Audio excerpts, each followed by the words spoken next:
Altered your guys' plans Yeah, today? yeah. It was actually kind of cool though to go inside. We haven't been in a while, and then the lights went out, so we went for a good portion of practice with no lights, and so it was just no distractions. Keep going. It was good. Where are you heading?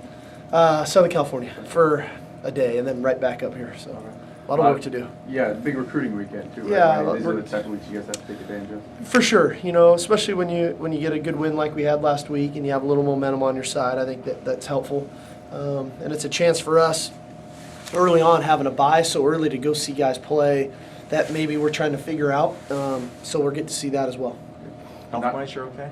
Really good, really good. I think that when you kind of play a physical game like that with so many plays, that is one of the concerns. We came out really healthy, and we had a good physical week of practice this week, obviously, and came out of it really good.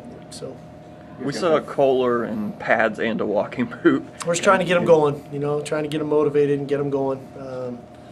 We think, if we can get him healthy enough, he can be a nice addition to the O-line, just from a sheer depth standpoint. So we're trying to get him going.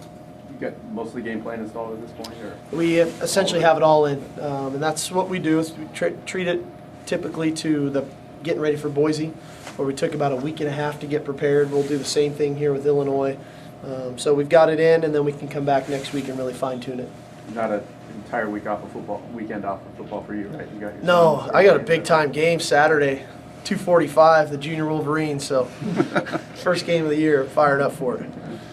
First tackle football. Yeah, too, first tackle football game of his life. So Is it going to be? Are you volunteer coach for that at all? I think I'm an announcer. I think I'm the announcer. Every parent has to volunteer. So I made sure I told my wife that I wanted the bio on every guy, what his hobbies are, nicknames, all sorts of stuff. So you feel like even with the bye, you were able to keep the intensity up for the practice? I thought our practices were really intense with a lot of energy. Yesterday was phenomenal. Today was cool. We had a good portion to move the ball, and then we really let our three scrimmage again here at the end, and they got after it. It was fun, and guys showed some stuff, so it was good for our guys. Sark, I know there weren't any issues in terms of targeting and things like that, but are those things you're still having to find out from the officials and educate your guys on? Well, I talked to our guys last game in pregame just how they were going to call it, so that I just wanted to make sure they knew what they were calling and I knew what they were calling, and that it went both ways. And so I think our guys are really well educated. I think especially now with our focus on tackling and not hitting people, but rather tackling people, we shouldn't have an issue, but we'll see how the season goes. I mean, when there's a couple guys get ejected in the league this last Yeah. week, I mean, do you guys show them that? We have a cut up for ourselves, and we haven't showed our guys specifically. We showed them a cut up prior to the season of what was illegal as well as what was legal. But we really haven't had any issues in practice, and we didn't have any issues in the first game, so I'm okay right now. Does the pace that both teams played at last Saturday mitigate crowd noise? Does it quiet a crowd in some respects because there's no ramp-up time? Well, I don't know. I thought our crowd was really good on third downs when we expect them to be. I thought they were really good on the fourth down play and allowed our guys to maybe get off a little better than their guys to get a stop. They were sure loud when we scored touchdowns, So I thought they were good. It'll be interesting to see when we face a team, if we face a team at home that huddles, and how it could affect it. But this is college football right now, the up-tempo stuff that's going on. We asked you Monday a little bit about in terms of the play calling, but are you find yourself thinking more ahead now, or how has that changed in terms of? I try to have a little bit of a plan for the series of kind of what I want to try to get done that series, and not so specific to the down and distance and the hash of that play, but knowing I've got a handful of calls that I would like this next series that we think look pretty good based on the formations that we've used. And then I always have the red zone stuff thoughts in my head that if we get down there, what we'd like to call the next time we're there. So, it's definitely not just just calling it on a whim. It's thought out still. We just try to go faster. I guess how is that different from the past? Well, in the past it was the play ended. Okay, what's the situation? What's the down and distance? What hash? Okay, now let me look at the situation. Let me find that play. Now it's much more ramped up.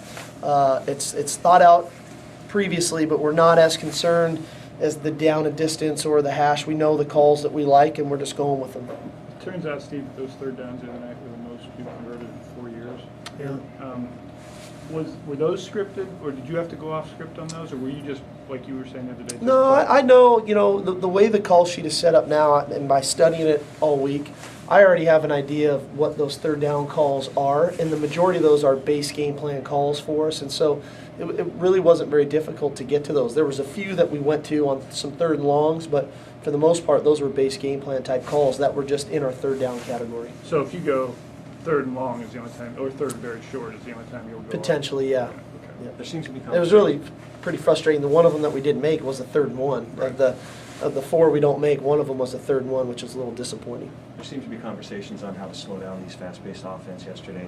I can't remember the guy from ESPN saying cramping up, faking injuries, specifically to stop your offense. What your just thoughts on that?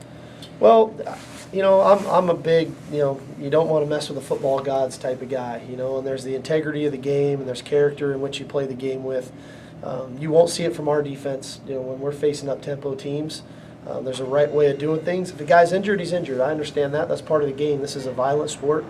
But I can't speak for everybody. I just speak for the integrity of the game, and the football gods, sooner or later they'll get you if you try to get them. So you won't see that from us. Sark, when you look at the whole idea of the officials and there's some interplay there when you guys are trying to get going, and I know you give them feedback every week. What was the feedback you gave them in terms of your ability to run as fast as you possibly? I didn't have to this week. They weren't Pac-12 officials. Those were Mountain West officials. So as we get going, we'll give feedback on how the game goes on a variety of things. It's not just about the tempo, but it's certain calls and interpretations of calls and different things. But we'll find out here in a couple weeks when we get Pac-12 guys. But you felt pretty good, like they didn't. Yeah, felt fine to me.